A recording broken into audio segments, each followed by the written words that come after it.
Hello बच्चों, welcome to Madhulika classes. तो आज हम स्टार्ट करेंगे चैप्टर 7 ऑफ क्लास 6 साइंस। ठीक है, गेटिंग टू नो प्लांट्स। बच्चों इस चैप्टर में हम प्लांट्स के बारे में जानेंगे, प्लांट्स को अलग अलग कैटेगराइज करेंगे, हर्ब शर्ब्स ट्रीज़ क्या होते हैं उसके बारे में जानेंगे, क्लाइंबर्स क्या होते हैं, क्रीपर्स क्या होते हैं। ठीक है, प्लांट के अलग अलग जो पार्ट्स हैं, स्टेम, रूट, लीव्स, फ्लावर, इनके क्या क्या फंक्शन हैं, ये सब जानेंगे। ठीक है, तो चलिए स्टार्ट करते हैं। सबसे पहले हम देख लेते हैं कि प्लांट के क्या क्या पार्ट्स होते हैं। ये मैंने आपको फर्स्ट चैप्टर में बताया हुआ है। अगर आपने नहीं देखा है वो वीडियो तो प्लीज़ आप वो वीडियो देखिए। और एक बार मैं रिवाइज़ करवा देती हूँ। ये देखिए, जो ज़मीन के नीचे होता है ये रूट होता है। ये जो ज़मीन के ऊपर वाला पार्ट है इसको शूट सिस्टम बोलते हैं पूरे को। ये होता है स्टेम। ये जो ग्रीन कलर के होते हैं ये होते हैं लीव्स। ये ब्राइट कलर के जो होते हैं वो होते हैं फ्लावर्स। ठीक है ना। तो चलिए अब आगे बढ़ते हैं। सबसे पहले हम जानते हैं हर्ब्स, शर्ब्स और ट्रीज़ क्या होते हैं। तो बच्चों देखो, सिंपल सा है, आपको क्या करना है, जाना है बाहर।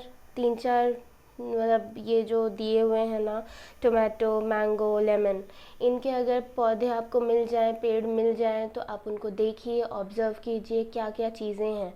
ठीक है, तो आप क्या देखेंगे, जो टोमेटो का प्लांट है बच्चों वो होता है बहुत शॉर्ट। ठीक है, उसकी जो स्टेम होती है वो होती है ग्रीन कलर की, बहुत ही टेंडर होती है। ज़रा सा आप जोर देंगे ना, ज़रा सा उसको मोड़ेंगे तो वो टूट जाएगी। ठीक है, उसके बाद अब देखिए, इसको हम इस बेसिस पे किस में कैटेगराइज करते हैं बच्चों, हर्ब। तो आप क्या कह सकते हैं, हर्ब क्या होता है, हर्ब होता है जो हाइट में छोटा हो, जिसकी स्टेम ग्रीन हो और टेंडर हो। ठीक है ना, उसको बोलते हैं हर्ब। ठीक है, एग्जाम्पल क्या है, टोमेटो। ठीक है, चलिए नेक्स्ट आता है बच्चों मैंगो। मैंगो जो है वो होता है वेरी टॉल, हाइट होती है। आपने देखा होगा जो मैंगो का पेड़ होता है बहुत ऊपर तक होता है ना। आप ऐसे लकड़ी वकड़ी यूज़ करते हैं उसको आम तोड़ने के लिए, अगर आपने कभी तोड़ा हो खुद से तो वो बहुत टॉल होता है। उसकी क्या स्टेम कैसी होती है बच्चों, हार्ड होती है, थिक होती है ना। स्टेम उसकी ग्रीन या टेंडर सी तो नहीं होती है ना कि आप ज़रा से उसको मोड़ेंगे तो टूट जाएगी। नहीं, आप उसको मोड़ ही नहीं सकते, वो बहुत हार्ड होती है। उसका जो तना, स्टेम जो होता है वो बहुत थिक होता है, ब्राउन कलर का होता है ना, आपने देखा होगा। ठीक है, उसकी जो स्टेम में जो ब्रांचिंग है बच्चों वो कहाँ से होती है, आपने ऑब्जर्व किया होगा, बहुत ऊपर से होती है, right, higher up on the stem, है ना।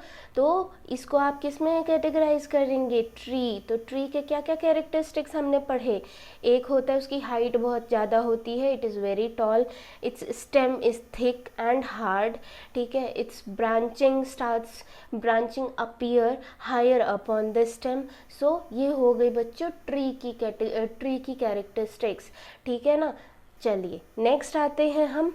और हाँ, ट्री का क्या एग्जाम्पल हो जाएगा बच्चों, लेमन हो, ये सॉरी मैंगो हो जाएगा। ठीक है ना, चलिए नेक्स्ट आता है बच्चों लेमन। लेमन क्या है बच्चों, छोटा सा पौधा ये भी होता है, मतलब आपकी हाइट तक रहेगा। ठीक है, बहुत ऊंचा भी नहीं होता है मैंगो की तरह और बहुत शॉर्ट भी नहीं होता है टोमेटो की तरह, इसकी हाइट बीच में रहती है।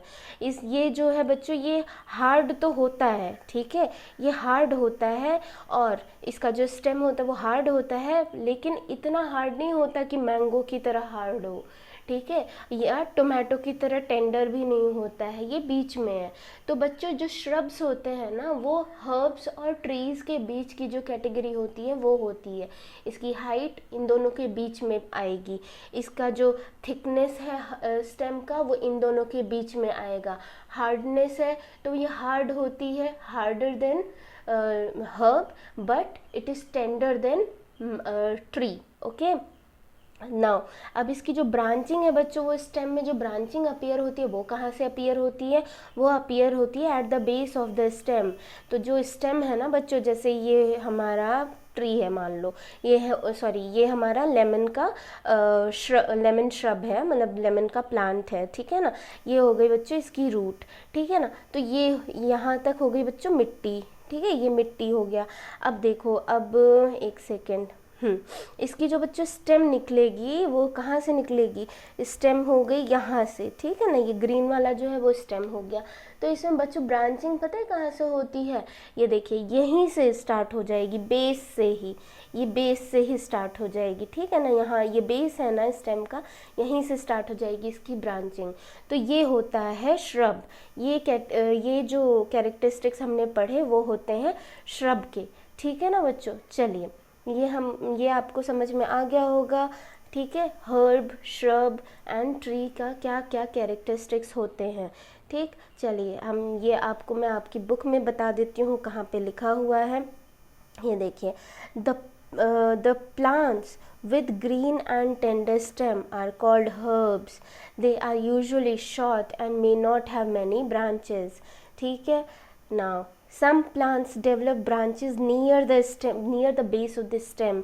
The stem is hard but not very thick. Such plants are called shrubs, ठीक है ना बच्चों, जो मैंने अभी आपको समझाया वही है। Now some plants are very tall and have hard and thick stem. The stems have branches in the upper part much above the ground. Such plants are called trees.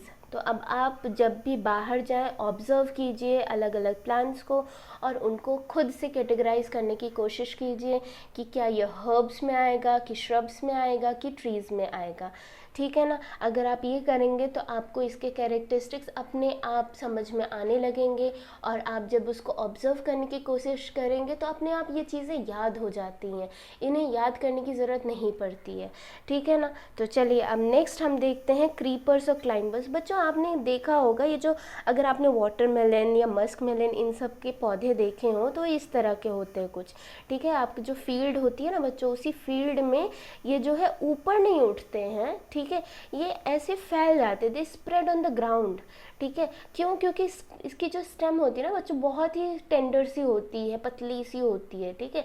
इसमें अपराइट रहने का जो एबिलिटी है वो नहीं होती है, ठीक है ना। तो वो स्प्रेड होती है ग्राउंड पर ही, ठीक है। उसको बोलते हैं बच्चों क्रीपर। क्रीपर मतलब कि क्रीप करते हैं ना, मतलब ऐसे पूरे फैल जाते हैं, है ना, उस तरह के क्रीपर्स हैं, ठीक है। ये हो गए हमारे बच्चों क्रीपर्स। अब देखिए एक ये होते हैं, दूसरे होते हैं बच्चों, आपने अपने घरों में अगर मनी प्लांट कभी लगाया हो या कहीं देखा हो तो आपने देखा होगा मनी प्लांट है या फिर वो जो छोटे छोटे फूल वाले पौधे होते हैं कुछ वो भी होते हैं, उनमें क्या करते हैं बच्चों, हम लोग ये ऐसे डंडा लगा देते हैं। या आपने अगर करेले का पौधा देखा हो बच्चों, ठीक है ना, तो करेले का पौधा में क्या करते हैं, ऐसे एक डंडा लगा देते हैं और वो जो पौधा होता है इसी के ऐसे एंटेंगल होके इसी के सपोर्ट से ऊपर की तरफ जाता है, ठीक है ना। तो ये बच्चों क्या कर रहे हैं, ये क्लाइंब कर रहा है ना इस डंडे पे, ठीक है, इस लकड़ी पे वो क्लाइंब करता है, तो इसीलिए उसको बोलते हैं क्लाइंबर्स। क्या बोलते हैं बच्चों, क्लाइंबर्स, ठीक है ना। अब आप समझ गए होंगे। चलिए आपकी बुक में क्या लिखा है वो देख लेते हैं। Plants with weak stem that cannot stand upright but spread on the ground are called creepers. यही मैंने आपको समझाया। While those that take support and climb are called climbers. ठीक है ना, जो क्लाइंब कर जाते हैं वो क्लाइंबर्स हैं, जो सपोर्ट नहीं लेते हैं वो ग्राउंड पर ही स्प्रेड हो जाते हैं, उनको बोलते हैं क्रीपर्स, ठीक है। ये बच्चों इनको आप हर्ब्स, श्रब्स और ट्रीज में नहीं डालेंगे, ठीक है, इनकी अलग ही कैटेगरी है। हर्ब, श्रब और ट्री अलग कैटेगरी है, क्रीपर्स और क्लाइंबर्स की अलग कैटेगरी है, ठीक है ना बच्चों। चलिए अब आप समझ गए होंगे, अब हम बढ़ते हैं आगे। तो आगे क्या है बच्चों, हम देखेंगे स्टेम के बारे में, ठीक है ना। तो आपको पता है कौन से प्लांट के कौन से पार्ट को आप स्टेम बोलते हैं, वो आपको पता है, ठीक है। जो रूट ये हो गया हमारा, ये रूट हो गया, ठीक है ना। ये जो ग्राउंड के ऊपर जो अपीयर होता है, ठीक है, स्ट्रेट सा होता है या टेढ़ा मेढ़ा होता है, ठीक है, उसे बोलते बच्चों जो हमें दिखता है, ठीक है, वो होता है स्टेम, ठीक है। इसी से जो ब्रांचेस निकलते हैं, अलग अलग फ्लावर्स बनते हैं, लीव्स होती हैं, इसी में होती हैं, वो होता है बच्चों स्टेम, ठीक है। अब हम क्या करेंगे, स्टेम का क्या काम होता है ये देखते हैं। तो स्टेम क्या करते हैं, stem bears leaves, branches, birds, flowers and fruits. ये देखिए यहाँ पर लिखा हुआ है, ठीक है ना। तो ये हो गया स्टेम का, स्टेम क्या क्या बियर करता है, क्या क्या उससे निकलता है, ठीक है, वो हो गया। अब देखते हैं उसका क्या काम होता है। तो उसका काम क्या होता है बच्चों, उसके लिए आपको एक एक्टिविटी दी हुई है, ये आप घर में भी कर सकते हैं। आपको कुछ नहीं करना है, एक पौधा लेना है, ठीक है ना, और उस पौधे को थोड़ा सा कट कर लीजिए, ठीक है। और उसके बाद फिर उसको ऐसे एक ग्लास लीजिए, ये ग्लास लीजिए, ठीक है। उस ग्लास में आपको रेड या ब्लू कलर की, जो भी कलर की आपके पास इंक हो, उसको डाल दीजिए पानी के अंदर, ठीक है। तो ये पानी हो जाएगा रेड या ब्लू कलर का। उसके बाद फिर आप उस पौधे को उसमें छोड़ दीजिए, ठीक है ना। आप छोड़ देंगे ना बच्चों, तो आपको क्या करना है, कुछ टाइम के लिए आपको छोड़ना है उस पौधे को उसमें, ठीक है ना। उसके बाद आप कुछ दिन बाद अगर उसको देखेंगे, ऑब्जर्व करेंगे, तो आपको क्या पता चलेगा कि ये जो पौधा है ना, इसके जो लीव्स हैं, लीव्स में जो वेन्स होती हैं, अभी मैं आपको बताऊंगी, ये होती हैं वेन्स, ठीक है ना। ये जो नेट लाइक स्ट्रक्चर बन जाता है, पतला पतला सा लाइन होता है ना लीव में, उसी को वेन बोलते हैं। उन वेन्स में रेड या ब्लू कलर आपका पहुँच गया है, ठीक है।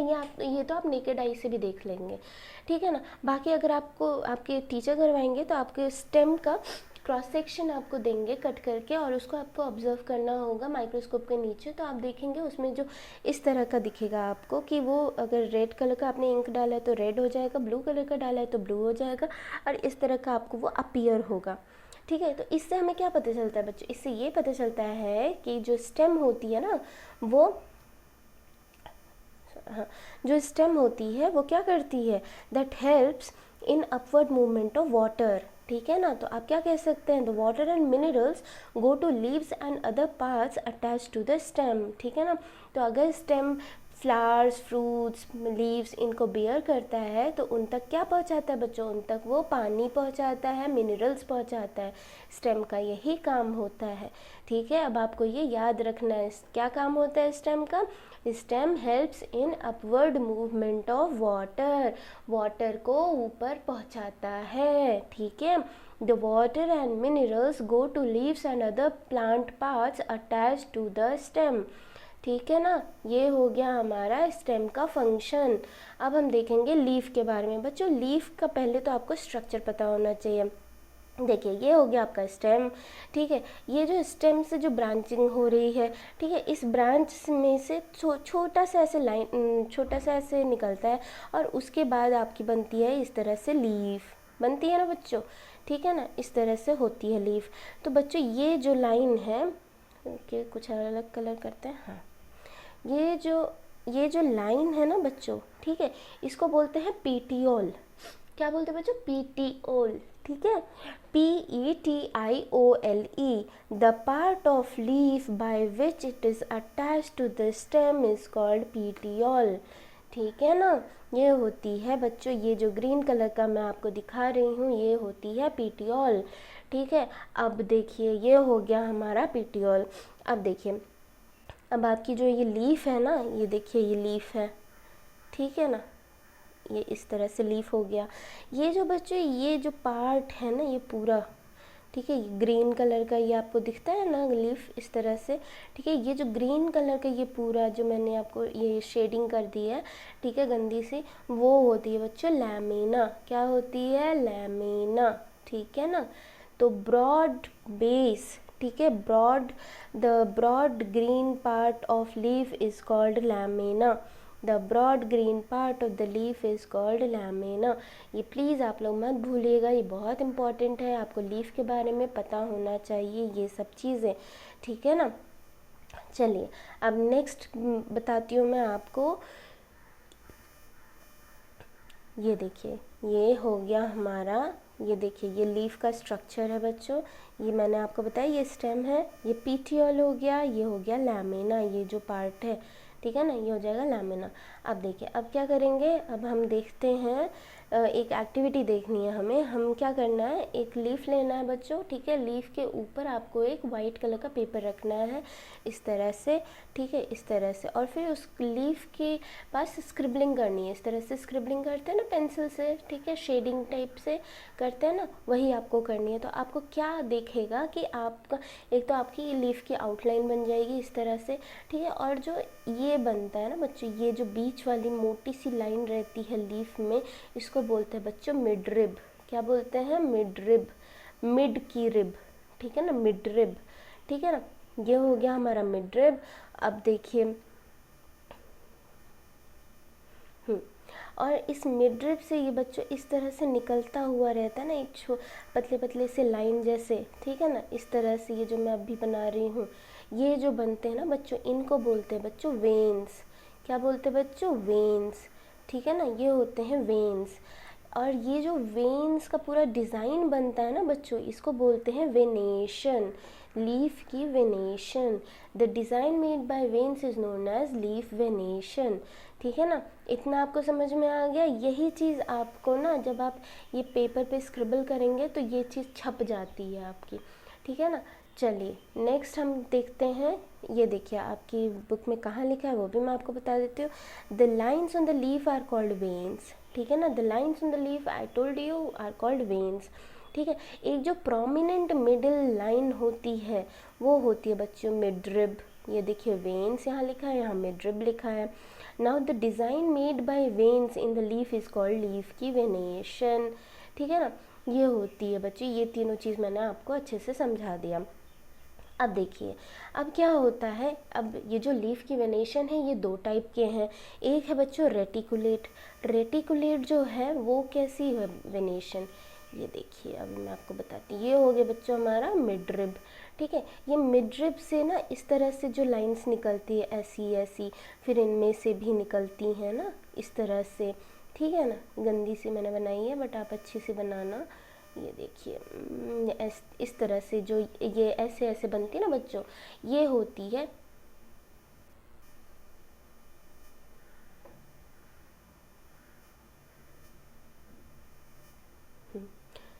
ये होती है बच्चों वेनेशन, ठीक है ना।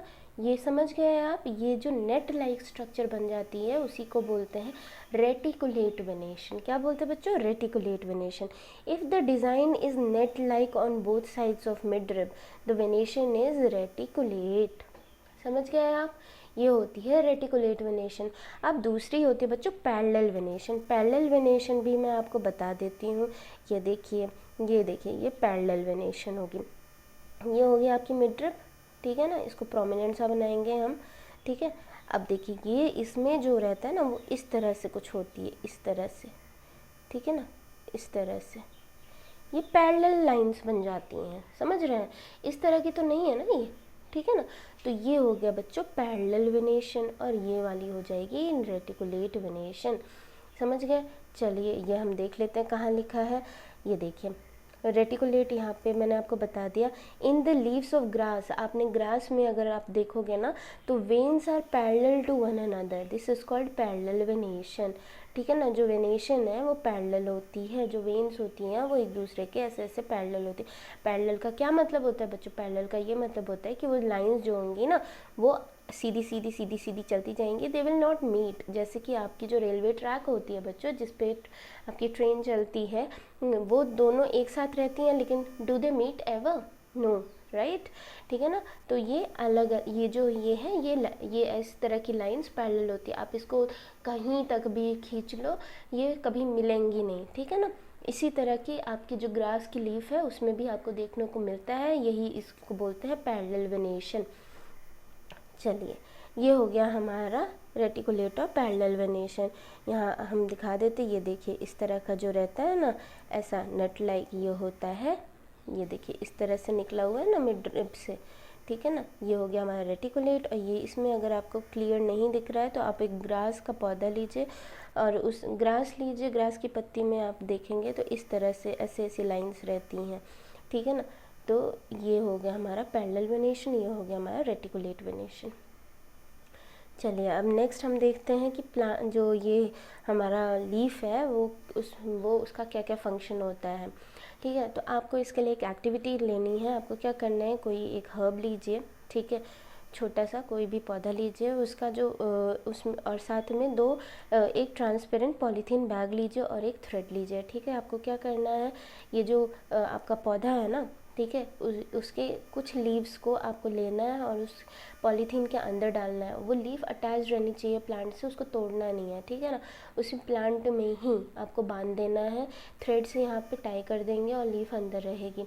ठीक है, आप जब इसको छोड़ देंगे ना थोड़े टाइम के लिए, तो आप क्या देखेंगे कि कुछ कुछ वाटर ड्रॉपलेट्स आपको पॉलीथीन के अंदर दिखेंगे। ऐसा क्यों होता है बच्चों, क्योंकि जो लीफ है ना बच्चों, वो वाटर को बाहर निकालती है। The water comes out of leaves in the form of vapour bye the process of transpiration. ये एक प्रोसेस होता है ट्रांसपिरेशन। इसका यूज़ ये क्यों होता है, किस लिए होता है, ये आपको हायर क्लासेस में बताया जाएगा, ठीक है ना। आगे के चैप्टर्स में आप पढ़ेंगे, तो इसके बारे में ज़्यादा आपको नहीं पता करना है। आपको बस इतना याद रखना है कि जो लीव्स होती हैं वो ट्रांसपिरेशन करती हैं। ट्रांसपिरेशन में क्या होता है, लीफ में से पानी निकल जाता है। क्या हो जाता है, ट्रांसपिरेशन में पानी निकलता है in the form of water vapour. ठीक है, हमने पॉलीथीन लगा दिया था तो क्या हुआ, पॉलीथीन की वजह से जो वेपर है ना यहीं पे जाके अटक गया और फिर ये कूल डाउन होके वाटर वेपर से लिक्विड बन गया, वाटर ड्रॉपलेट्स बन गए, ठीक है ना। चलिए, ये हमारा इसमें क्या कौन सा प्रोसेस हुआ बच्चों, ट्रांसपिरेशन में जो हमने पॉलीथीन बैग लगा दिया तो water vapour gets converted to water droplets. ये इसको क्या बोलते हैं, इसको बोलते हैं, क्या बोलते हैं, कंडेंसेशन, ठीक है ना। चलिए नेक्स्ट पढ़ते हैं। ट्रांसपिरेशन आपको क्लियर हो गया होगा। अब हम देखते हैं कि जो लीफ है बच्चों वो करती क्या है। ठीक है, ये पहला तो ट्रांसपिरेशन करती है, दूसरा क्या करती है, अब उसके लिए हम क्या करेंगे, मैंने आपको सेकंड चैप्टर में बताया हुआ था कार्बोहाइड्रेट, फैट और प्रोटीन के टेस्ट के बारे में। तो हम जो लीफ है ना बच्चों, हम उसमें टेस्ट करेंगे, क्या टेस्ट करेंगे, कार्बोहाइड्रेट। कार्बोहाइड्रेट कौन सा, स्टार्च, ठीक है, स्टार्च का हम टेस्ट करेंगे। उसके लिए हम क्या लेंगे, एक ग्रीन लीफ लेंगे, उसको अच्छे से वॉश करेंगे, उसके ऊपर स्पिरिट डालेंगे, ठीक है, और उसके बाद फिर उसको इस तरह से पानी में रख के बॉईल कर देंगे। तब तक बॉईल करेंगे जब तक कि इसका पूरा का पूरा जो ग्रीन कलर है ना इस पानी में ना आ जाए और जो लीफ है वो कलरलेस ना हो जाए। ठीक है, जब ये कलरलेस हो जाएगी तब इसको एक वॉच ग्लास में ट्रांसफ़र करेंगे और उसके ऊपर हम डालेंगे आयोडीन सोल्यूशन। आयोडीन सोल्यूशन डालेंगे तब आप देखेंगे कि जो लीफ है ना बच्चों वो पर्पल कलर की हो जाएगी। ठीक है, तो ये जो पर्पल कलर है ये क्या शो कर रहा है, ये शो कर रहा है कि इसमें स्टार्च है, ठीक है ना। तो स्टार्च कैसे आया बच्चों, स्टार्च तो पहले से नहीं था, स्टार्च आया इसलिए क्योंकि लीव्स जो है ना बच्चों खाना बनाती हैं। हाँ, लीव्स का क्या काम होता है, to prepare food by the process of photosynthesis. ये देखिए फोटोसिंथेसिस, ठीक है ना बच्चों। अब आप क्या करेंगे, फोटोसिंथेसिस को, जो फोटोसिंथेसिस वर्ड है ना, फोटो और सिंथेसिस इन दो में डिवाइड कर लेंगे। डिवाइड कैसे करेंगे, फोटो और सिंथेसिस। फोटो का मतलब होता है बच्चों लाइट, क्या होता है, लाइट, ठीक है, और सिंथेसिस का मतलब होता है फॉर्मेशन, कुछ भी बनाना, ठीक है ना, फॉर्म करना। तो लाइट से क्या फॉर्म करता है, खाना बनाता है, ठीक है, तो इसीलिए इसको बोलते हैं photosynthesis. It uses sunlight, water, water कहाँ से, जो हमने वाटरिंग करते हैं ना, प्लांट को पानी देते हैं ना, वो वाटर यूज़ करता है, कार्बन डाइऑक्साइड यूज़ करता है और सनलाइट यूज़ करता है। प्लस जो हमारा लीफ होता है ना उसके अंदर एक क्लोरोफिल होता है जिसकी वजह से लीफ ग्रीन कलर की हमें दिखती है। इन सब चीज़ों को यूज़ करके हमारा जो लीफ है वो फोटोसिंथेसिस करता है, मतलब कि खाना बनाता है। ये देखिए यहाँ लिखा है, leaves prepare their food in presence of sunlight and a green coloured substance present in them. For this they also use water and carbon dioxide. This process is called photosynthesis. Photosynthesis में ये क्या करते हैं, starch बनाते हैं, plus oxygen जो होता है ना बच्चों, ऑक्सीजन, वो भी they give out oxygen in this process. The food prepared by leaves ultimately gets stored in different parts of the plant.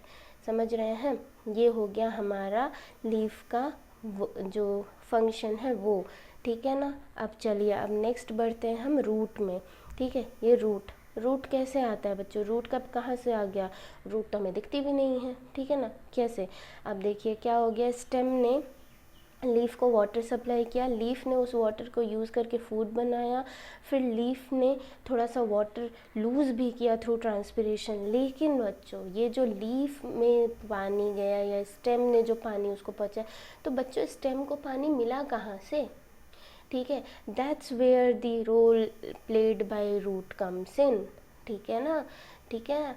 चलिए अब मैं बताती हूँ कैसे। रूट क्या करते हैं, समझ गए होंगे आप, they absorb water from the soil, ठीक है ना। सॉइल में से वाटर एब्जॉर्ब करते हैं और स्टेम को सप्लाई करते हैं, फिर स्टेम आगे सप्लाई करता है। तो इसके लिए आपको एक एक्टिविटी दी हुई है, ये आप कर सकते हैं। आपको 2 प्लांट्स लेने हैं इस तरह से, एक रूट वाला रहेगा, एक का रूट आप कट कर देंगे, उसके बाद फिर उसको आप रखेंगे थोड़े दिन के लिए उसी तरह से जैसे मिट्टी में लगा हुआ हो, वाटर सब देंगे, water them regularly and then observe the plant for a week. आप क्या ऑब्जर्व करेंगे, जिसकी आपने रूट को कट कर दिया है, that plant will die out and the second one will be healthy, ठीक है। वाई, बिकॉज जो रूट्स हैं it is not able to absorb water because it is not present in the plant, right. If the root is not present then how will it transport water, how will it absorb water from the soil and supply it to the stem, ठीक है। तो इसीलिए जो plant है उसमें root बहुत ज़रूरी है। Both the plants are water regularly but one is without root, है ना। So this helps you to understand what, that root absorb water, ठीक है, from the soil and supply it to the plant, to the stem, then stem supplies it to the other parts of the plant which is attached to it like leaves, flowers, fruits, okay, समझ गए आप। चलिए next आपको क्या करना है, एक और फंक्शन होता है रूट का, उसको जानने के लिए आपको एक एक्टिविटी करनी है। उसमें क्या है, एक ग्राम या मेज़, ठीक है, इन दोनों को आप ले लीजिए, उसको एक बोल लीजिए, उसमें कॉटन प्लेस कीजिए, उस कॉटन को वेट कीजिए और उसके ऊपर 3 से 4 सीड्स, एक में ग्राम रखिए, एक में मेज़ रखिए और उसके बाद उसको छोड़ दीजिए। फिर उसको वाटर स्प्रिंकल करते रहिए for a week and then you will observe that उस जो ग्राम और कॉटन का जो आपने सीड डाला था उसमें से कुछ वाइट कलर का इस तरह से निकला हुआ है, ठीक है। अब आप उसको क्या करेंगे, उसको निकालने की कोशिश करेंगे कॉटन में से, तो क्या वो इजीली निकल जाएगा, नहीं निकलेगा। क्यों, बिकॉज उसमें जो रूट है ना वो डेवलप हो गई हैं और वो कॉटन के अंदर पेनिट्रेट हो गई हैं and it is holding the plant firmly to the cotton, ठीक है ना। तो वो जो यंग प्लांट बन रहा है उसको अच्छे से उस कॉटन में पकड़ के रखा है ताकि वो गिरे नहीं, टूटे नहीं, ठीक है। तो इससे आपको क्या पता चला, that roots anchor the plant to the soil, roots anchor the plant to the soil, ठीक है ना। चलिए अब आपको क्या करना है, ये जो दोनों एक्टिविटी हमने किया ना, ग्राम और ये ये मेज़ और ये ग्राम है, ठीक है ना। तो इसका जो हमने देखा, ठीक है, तो उसमें आप देखेंगे 2 तरह के आपको रूट्स दिखेंगे, ठीक है, 2 अलग अलग तरह के रूट्स हैं। आप इसको करके देखेंगे तो आपको ज़्यादा बेटर समझ में आएगा। तो अब इसके लिए आपको क्या करना है, आपको एक और एक्टिविटी करनी है, ये जानने के लिए कि इनके रूट्स किस तरह के होते हैं, to know the type of roots. आप टाइप ऑफ रूट्स को जानने के लिए आपको अलग अलग पौधे निकालने होंगे और उनके रूट्स को ऑब्जर्व करना होगा। तो आपको क्या करना है, आप देखेंगे 2 तरह के मेनली रूट्स होते हैं। एक होता है, एक इस तरह से एक प्राइमरी रूट रहेगा, उसमें से एक लेटरल रूट्स ऐसे ऐसे निकलेंगे, ठीक है। ये जो प्राइमरी रूट है ना बच्चों, मोटा सा, इसको बोलते हैं टैप रूट सिस्टम, ठीक है। इस तरह का जो सिस्टम होता है उसको टैप रूट बोलते हैं। अब दूसरा होता है बच्चों, उसमें कोई टैप रूट नहीं होता है, वो इस तरह से हेयर लाइक स्ट्रक्चर्स निकलती रहती हैं, उसमें कोई भी एक प्राइमरी रूट नहीं होता है। ये आपकी स्टेम है ऊपर, ठीक है, ये हो गया, ठीक है, इस तरह से निकलता रहता है। ये होता है बच्चों फाइब्रस रूट, ठीक है। तो टैप रूट और फाइब्रस रूट आप समझ गए होंगे। ये देखिए इस पिक्चर में भी दिख रहा है, ये टैप रूट है, ये फाइब्रस रूट है। ये जो ग्रासेस वगैरह होती हैं उनकी फाइब्रस रूट होती है। आप तुलसी का पौधा आपके घर में होता ही है, जब वो सूख जाता है तो उसको निकाल के देखिएगा, या कभी मम्मी ने दूसरे पॉट में ट्रांसफ़र करने के लिए कोई पौधा अगर निकालेगी ना, तो आप उसको ऑब्ज़र्व कीजिएगा, उसके रूट सिस्टम को, ठीक है। मेनली तुलसी का मैं आपको बता रही हूँ, उसका होता है टैप रूट। उसमें आप देखेंगे एक मोटा सा प्राइमरी रूट रहेगा और छोटे छोटे उसी में से हेयर लाइक स्ट्रक्चर्स निकले रहते हैं, ठीक है। और ग्रासेस वगैरह में इस तरह का रहता है, उसमें कोई प्राइमरी रूट नहीं रहता है। अब देखिए, अब आपको मैं बताऊं क्या, एक आपको जादू बताती हूँ। आप क्या करेंगे, अपने जो आपके सिबलिंग्स हैं ना, आप उनको बताइएगा कि मैं तुम्हें बता सकता हूँ लीफ देख के कि इसकी रूट कैसी है, ठीक है ना। तो उसके लिए आपको क्या करना है बच्चों, सिंपल सा आपको याद रखना, जो टैप रूट है ना, टैप रूट, उसमें होती है बच्चों रेटिकुलेट वेनेशन। कौन सी वेनेशन होती है, रेटिकुलेट। तो आपको क्या करना है, लीफ देखिए, लीफ में कौन सी वेनेशन है, अगर वो रेटिकुलेट है उसका रूट, इसका मतलब टैप रूट है, समझ गए। अगर लेटरल जो फाइब्रस रूट है बच्चों, फाइब्रस रूट जो है उसकी होती है पैरेलल वेनेशन। कौन सी होती है, पैरेलल वेनेशन। अगेन आप लीफ देखिए, लीफ में कौन सी वेनेशन है वो देखिए, और उससे आप बता सकते हैं कौन सा रूट है। रेटिकुलेट है लीफ की वेनेशन तो टैप रूट होगा, अगर पैरेलल है रूट लीफ की वेनेशन तो फाइब्रस रूट होगा, समझ गए। ये बहुत ही इंपॉर्टेंट है, इसको आपको याद रखना है। तो अब हमने क्या क्या पढ़ लिया है, हमने पढ़ लिया है कि लीफ, रूट और स्टेम क्या क्या काम करते हैं। तो स्टेम क्या करते हैं बच्चों, स्टेम जो होता है हमारा ये जो रूट होते हैं, रूट पानी यहाँ से एब्जॉर्व करेंगे, वाटर और मिनरल्स जो भी आपके सॉइल में हैं वो एब्जॉर्ब करेंगे, स्टेम को पहुँचाएंगे, ठीक है। फिर स्टेम क्या करता है बच्चों, स्टेम जो होता है एक तो पानी ऊपर पहुँचाता है, ठीक है, सब जगह लीफ में पहुँचाएगा, जैसे जैसे ब्रांचिंग होंगी वहाँ वहाँ पहुँचाएगा। और दूसरा स्टेम क्या करता है, जो ये खाना इसने बना दिया लीफ ने, ऊपर वाली लीफ ने या नीचे वाली, जो जो सारी लीव्स काम करती हैं, सब ने खाना बनाया होता है, तो स्टेम्स क्या करते हैं, उनको रूट्स में भी खाना पहुंचाते हैं, ऊपर भी खाना पहुंचाते हैं, राइट। तो जो स्टेम होता है ना बच्चों, वो टू वे ट्रैफिक स्ट्रीट की तरह है, ठीक है, ऊपर नीचे दोनों तरफ जाता है उसमें खाना, ठीक है। तो the leaves prepare food, this food travels through the stem and is stored in different parts of the plant. ये देखिए लिखा हुआ है, ठीक है। We have learned that roots absorb water and minerals from the soil and stem conducts these to leaves and other parts of the plant, ठीक है। The leaves prepare food, this food travels through the stem and is stored in different parts of the plant. We eat some of these roots like carrot है, radish है, sweet potato, turnip है, एक second, ठीक है, tapioca.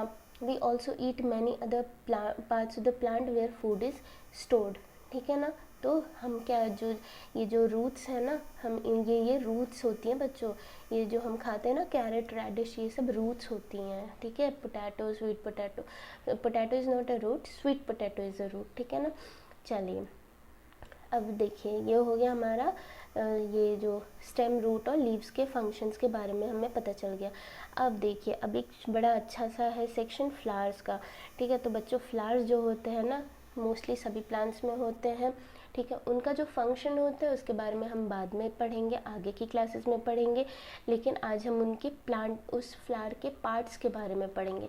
तो बच्चों आपने notice किया है, जब आपका जो प्लांट होता है उसमें जब फ्लावरिंग होने वाली होती है तो सबसे पहले क्या निकलता है, बड निकलता है, बड, कली, है ना। तो वो कली जो होती है वो ऐसे ग्रीन कलर की लीफ लाइक, छोटी छोटी लीफ लाइक स्ट्रक्चर से ढकी होती है स्टार्टिंग में, है ना। उसके बाद उसके अंदर जो है फ्लावर होता है, बड होता है ना। तो ये जो छोटी छोटी लीव्स है ना बच्चों, इनको क्या बोलते हैं, इनको बोलते हैं सेपल्स। क्या बोलते हैं, सेपल्स, ठीक है। ये देखिए SEPALS, सेपल्स, ठीक है, ये होती हैं सेपल्स।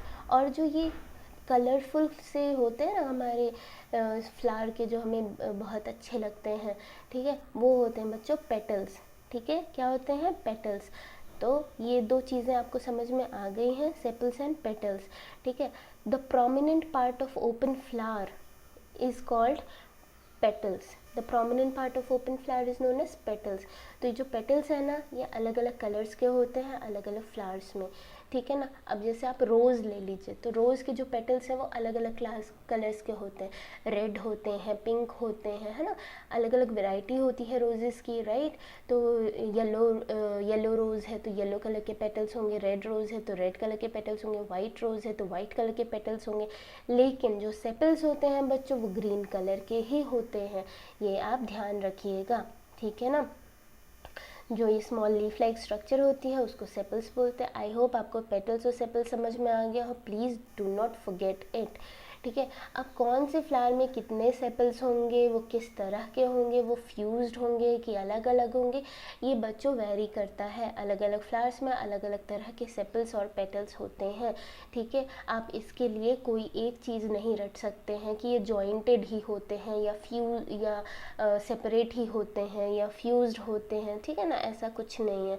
तो अलग अलग फ्लावर्स के अलग अलग सेपल्स और पेटल्स होते हैं।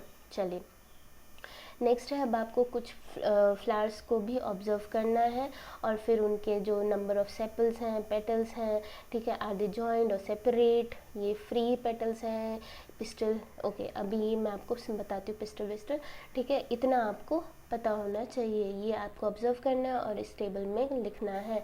चलिए अब देखिए, जो फ्लावर होता है बच्चों वो दो चीज़ों उसमें होती हैं, ठीक है। ज़रूरी नहीं है सारे फ्लावर्स में हो सकता है किसी फ्लावर में एक हो, किसी में दोनों हो, ठीक है। ये होते हैं बच्चों male and female reproductive systems, ठीक है। जैसे इंसान के अंदर होता है रिप्रोडक्टिव सिस्टम, वैसे ही फ्लावर्स में भी होता है, ठीक है। अब इंसान में अगर मेल है तो मेल रिप्रोडक्टिव सिस्टम रहता है उसके अंदर, फीमेल है तो फीमेल रिप्रोडक्टिव सिस्टम रहता है। लेकिन बच्चों फ्लावर के साथ ऐसा नहीं होता है, किसी किसी फ्लावर में दोनों male and female reproductive systems होते हैं, दोनों प्रेजेंट होते हैं, किसी किसी में एक रिप्रोडक्टिव सिस्टम प्रेजेंट होता है, ठीक है ना। तो हम इसको कैसे पता करेंगे कि कौन सा है, तो उसके लिए बच्चों आपको क्या करना होगा, सेपल्स एंड पेटल्स को रिमूव करना होगा, ठीक है। सेपल्स एंड पेटल्स को आपको फ्लावर से रिमूव करना होगा, वो भी बहुत ही केयरफुली, कोई और पार्ट उसमें से रिमूव ना हो। तो आप अंदर उसके क्या देखेंगे, इस तरह का एक ऐसा सा आपको स्ट्रक्चर दिखेगा, ठीक है। ये जो स्ट्रक्चर है बच्चों ये है मेल रिप्रोडक्टिव सिस्टम। तो मेल रिप्रोडक्टिव सिस्टम को हम बोलते हैं स्टेमन, स्टेमन है ये, ठीक है ना। स्टेमन के दो पार्ट्स हैं बच्चों, ये होती है फिलामेंट और ये जो ऊपर वाला लोब्ड सा स्ट्रक्चर होता है उसको बोलते हैं एंथर,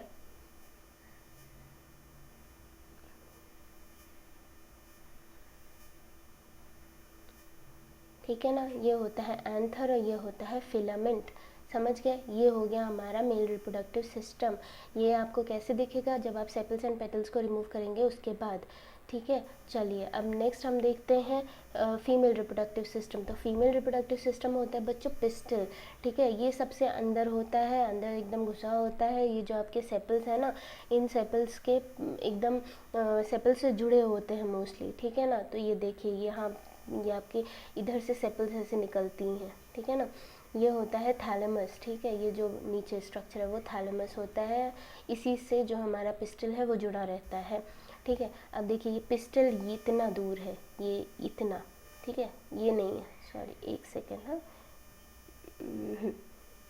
ये जो है बच्चों ये है हमारा पिस्टल, ठीक है। ये मतलब फ्लावर का पिस्टल है, ठीक है। अब इसमें तीन जैसे स्टेमन के दो पार्ट्स थे, एंथर और फिलामेंट, ठीक है, वैसे ही पिस्टल के तीन पार्ट्स होते हैं। स्टिग्मा, ये स्टिग्मा बच्चों ऊपर वाला पार्ट होता है, ये जो बीच का है वो स्टाइल होता है और ये जो सोलन सा पार्ट है बच्चों इसको ओवरी बोलते हैं, ठीक है ना। इस तरह से होता है स्टिग्मा, स्टाइल एंड ओवरी।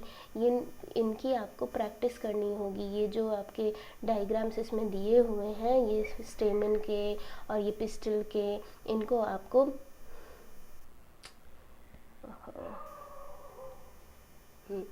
इनको आपको प्रैक्टिस करनी होगी, ठीक है ना। चलिए अब नेक्स्ट हम देखेंगे कि ओवरी का स्ट्रक्चर, ठीक है। ओवरी का स्ट्रक्चर जब आपको देखना है ना तो आपको केयरफुली ओवरी को देखना है फ्लावर के अंदर, उसके बाद फिर ये आपकी टीचर करके दिखवाएंगे। एक तरह से आपको ये लॉन्गिट्यूडनल कट करना है, लॉन्गिट्यूडनल मतलब वैसे सीधे में, ठीक है। और एक ट्रांसवर्स कट करना है, ऐसे आप इसको लिटा के इस तरह से कट कर देंगे तो ये हो जाएगा ट्रांसवर्स कट, ठीक है। दोनों को आप ऑब्जर्व करेंगे तो कैसा ऑब्जर्व करेंगे, ये देखिए जो लॉन्गिट्यूडनल कट है उसमें इस तरह से दिखेगा, ट्रांसवर्स में ऐसा दिखेगा। ये जो बच्चों बीड लाइक स्ट्रक्चर्स है ना अंदर, ये जो आपको दिख रही हैं, ठीक है, ये होते हैं ओव्यूल्स। आपने कभी खीरा देखा है? नहीं, खीरा नहीं, वो कुछ अलग हो जाएगा, रहने दीजिए, ठीक है ना। आप अभी यहीं पे देखिए, ठीक है। ये देखिए, ये जो छोटे छोटे स्ट्रक्चर्स हैं ना, इन्हीं को ओव्यूल्स बोलते हैं। ये ओव्यूल्स बाद में चल के बेटा सीड्स बनाते हैं, ठीक है ना। और जो ओवरी है ना बच्चों, ठीक है, ओवरी फ्रूट बना देती है। क्या बना देती है? फ्रूट, ठीक है ना। तो आपको बस इतना याद रखना है, sepals, petals, stamens and pistols होते हैं फ्लावर के अंदर, ठीक है। ये हो गया हमारा फ्लावर का स्ट्रक्चर, ठीक है। फ्लावर का स्ट्रक्चर आपको क्लियर हो गया होगा। अब आपको क्या करना है, आपको फ्लावर्स को ऑब्जर्व करना है, अलग अलग फ्लावर्स के, उनके सेपल्स एंड पेटल्स को रिमूव कीजिए, उनका जो पिस्टल है और जो उनका स्टेमन है उसको आप ऑब्जर्व कीजिए। क्या स्टेमन और पिस्टल दोनों है उसमें? नहीं है। कौन सा नहीं है ये ऑब्जर्व कीजिए और इसको नोट कीजिए। ये बहुत ही मज़ा आता है ये काम करने में, ठीक है ना। जब भी आपको कोई भी फ्लावर दिखे तो अब हाँ, और आपको जब भी आप कोई भी फ्लावर लें तो प्लीज़ अवॉइड कीजिए कौन कौन से फ्लावर्स बेटा, ये सारे फ्लावर्स, ठीक है। मैरीगोल्ड मतलब कि गेंदा, क्राइसैंथेमम और सनफ्लावर, ठीक है, इनको आपको नहीं यूज़ करना है। क्यों? क्योंकि बच्चों ये एक सिंगल फ्लावर नहीं होता है, ये ग्रुप ऑफ फ्लावर्स होते हैं, ठीक है ना। तो इसको ऑब्जर्व मत कीजिएगा अभी, अगर आपको ये सब ऑब्जर्व करना है तो, ठीक है। इन 3 फ्लावर्स को मत चूज़ कीजिएगा, ठीक है। आप रोज़ ले सकते हैं, सबसे अच्छा होता है बच्चों चाइना रोज़, ठीक है ना। चाइना रोज़ लीजिए, उनको उसको ऑब्जर्व कीजिए, वो इस तरह का होता है। ये देखिए चाइना रोज़ यही है, ठीक है ना।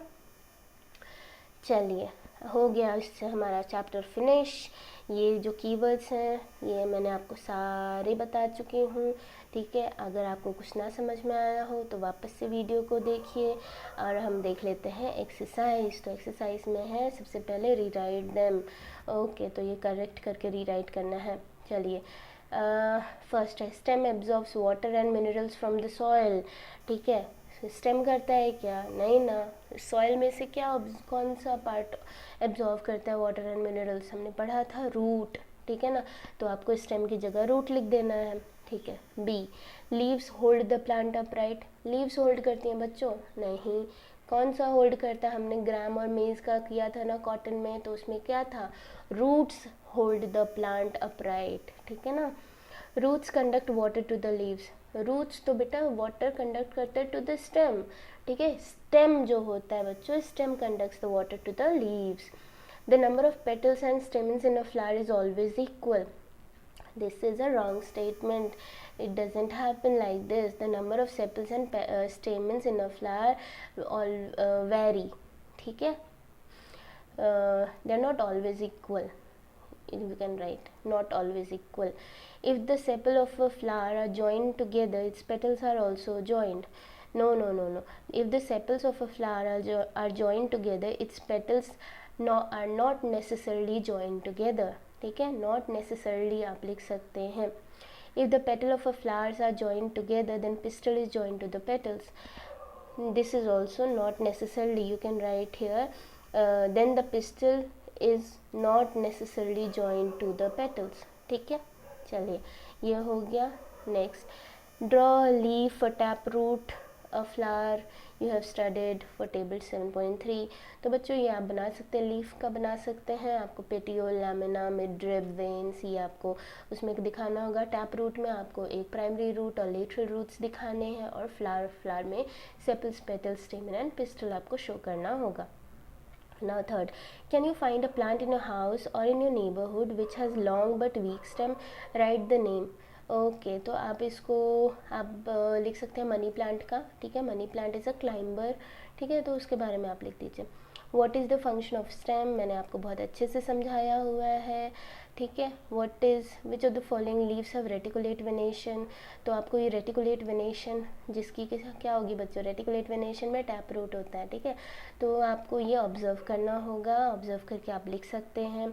If a plant has fibrous root what type of venation do its leaves have, ठीक है। अगर फाइब्रस रूट है बच्चों तो क्या होगा, फाइब्रस रूट का मैंने आपको बताया था पैरेलल वेनेशन होती है।